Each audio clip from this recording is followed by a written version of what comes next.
ফকিন্নির বাচ্চাগুলো আমার লাইভে কোত্থেকে আসে? তোর মারে হিরো আলমের সাথে বিয়া দে, তোর মারে তোর বউরে একসাথে হিরো আলমের সাথে শোয়ায় রাখ। ফকিন্নির বাচ্চাগুলো মানে আমি আছি আমার কাজের তালে, আইসা একটা হুট করে একটা কমেন্ট মেরে দিবে। এসব থার্ড ক্লাস বস্তিগুলো আমার পেজের মধ্যে করেটা কি আমি তো বুঝি না। আমার পেজে তো বস্তি মার্কা কোনো কাপড় নাই, তাহলে তোরা কি করছ আমার পেজের মধ্যে? হ্যাঁ, থার্ড ক্লাস বস্তিগুলো এসে আমার একটা ঠুস করে একটা কমেন্ট করবে। তোর হিরো আলমরে তোর এত ভাল লাগবে, তোর মারে এক পাশে শোয়া, মাঝখানে হিরো আলমরে শোয়া, তোর মারে এক পাশে শোয়াই দে, তোর বউরে এক পাশে শোয়াই দে, তারপরে তুই ভিডিও বানা। ভিডিও বানালে ভালো পয়সা পাবে। এইসব ভিডিও বানায় ফেসবুকে ছাড়, ভালো পয়সা পাবে ফেসবুক থেকে। ভিউ ব্যবসার করে ভিউ ব্যবসায় মন্ডাছে একটা লাথি মারি চাপা বরাবর 10 তলা বিল্ডিং থেকে ফালাই দিই। এসব ফকিন্নিগুলো আমার পেজে কোত্থেকে আসে আমি তো বুঝি না। ফালতু ছোট লোক ধরে ধরে লাথি মারে মানে এগুলো ব্লক করো। আমার তো লেপা লেপা মিষ্টি মিষ্টি কথা বলবো আমি তোমাদের সাথে না। আমার এত মিষ্টি কথা ভাই মুখ দিয়ে আসে না। আমার বাপ মা মনে হয় আমার জন্মের সময় মধু খাওয়ায়নি, লবণ খাওয়াই দিচ্ছে। এর জন্য মনে করো ফাইজলামি করতে আসবে, লাথি মারে ওরা ফালাই দিব তোরা।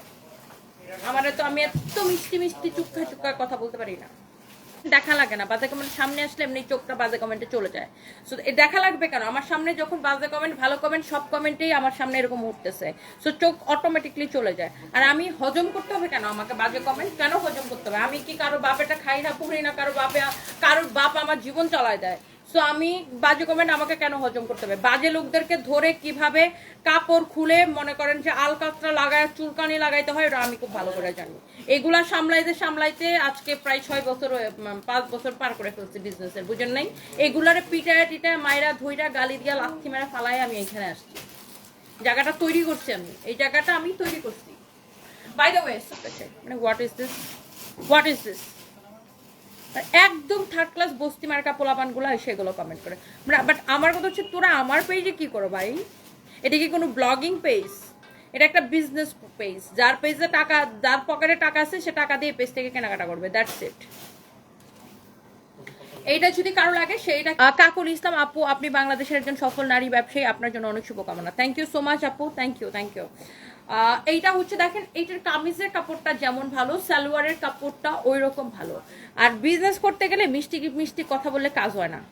বিজনেস করতে গেলে বিশেষ করে মেয়েরা, আমাদের সমাজে মেয়েরা কাজ করতে গেলে আমাদের এই দেশে অনেক রকমের বাধা, অনেক রকমের বিপত্তি। আর আপনি মিষ্টি মিষ্টি কথা বললে এই বাজারে টিকতে পারবেন না। আপনারা 2-4টা লাথি মেরা ফালাই দিবেন, দেখবেন যে মানুষ ভয় পাবে। মানে আর ম্যান করবেন মানুষের সাথে, মনে করবেন গায়ের উপর এসে উঠা বসা করবে, বুঝছেন? এইটা হচ্ছে মানুষের সিস্টেম। আপনি মানুষের সাথে ম্যান করবেন, মানে ভালো ব্যবহার করবেন, ভদ্রতা দেখাবেন, ও আপনার মাথার উপর উঠে নাচতে থাকবে। 2টা লাথি মেরে নিচে ফালাই দিবেন, দেখবেন যে ভালো।